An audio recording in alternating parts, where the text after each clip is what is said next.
আজকে আমার এই দাদা বসেছে, দাদা রান্না করবে। কচুরমুখিটা বেশ এরকম লাল লাল করে ভেজে নিয়েছে। মাছ দিয়ে কচুরমুখী রান্না হচ্ছে, হয়ে গেছে, এবার লাভিয়ে দেবো। নমস্কার বন্ধুরা, সুপ্রিয়া কিচেন আবার আপনাদের সবাইকে স্বাগত জানাই। বন্ধুরা, আমার একটু শরীরটা খারাপ, তাই দেখুন আজকে আমার এই দাদা বসেছে, দাদা রান্না করবে। দাদা আজকে কচুরমুখী মাছ দিয়ে রান্না করবে। কচুরমুখী তো কাটা হয়েই গেছে আর মাছটা ভাজা হয়ে গেছে আগে থেকে, ও শুধু রান্নাটা করবে। পেঁয়াজ দেওয়া হচ্ছে, তেলটা আগে দেওয়া ছিল, গরম হয়ে গেছে। রান্নায় গোটা গোটাই রসুন পড়বে, হাত দিয়ে একটু থেতে করে দিচ্ছে। দেখুন বাবা, হাতের ক্ষমতা আছে বলতে হবে দাদার। আমার আমি তো খাইতে চাও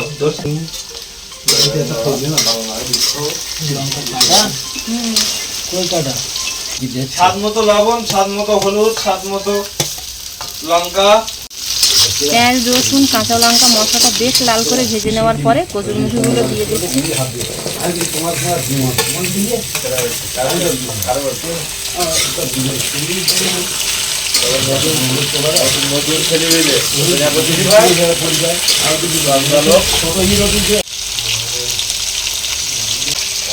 ঠিক আছে ঠিক আছে ঠিক আছে।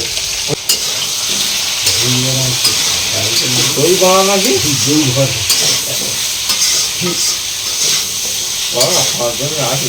বলিস তো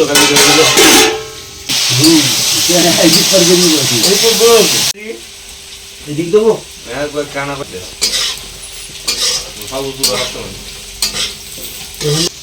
কচুরমুখিটা বেশ এরকম লাল লাল করে ভেজে নিয়েছে। রান্নি দাদা আমার কথা বলে না, বলো চুপচাপ রান্নাই করে যাচ্ছে। কথা বললে মুখে ছুটে পড়বে না। আমার সঙ্গে কথা বলতে নেই ভাই। দই দিয়ে তোমার রুই মাছের বড় বড় পিস দিয়ে রান্না হচ্ছে কচুরমুখী।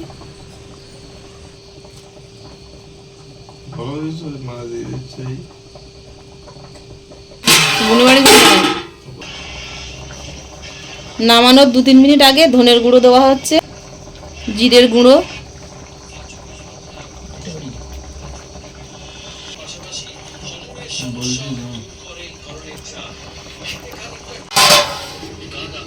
দু 3 মিনিট চাপা দিয়ে ফুটতে দেওয়া হচ্ছে।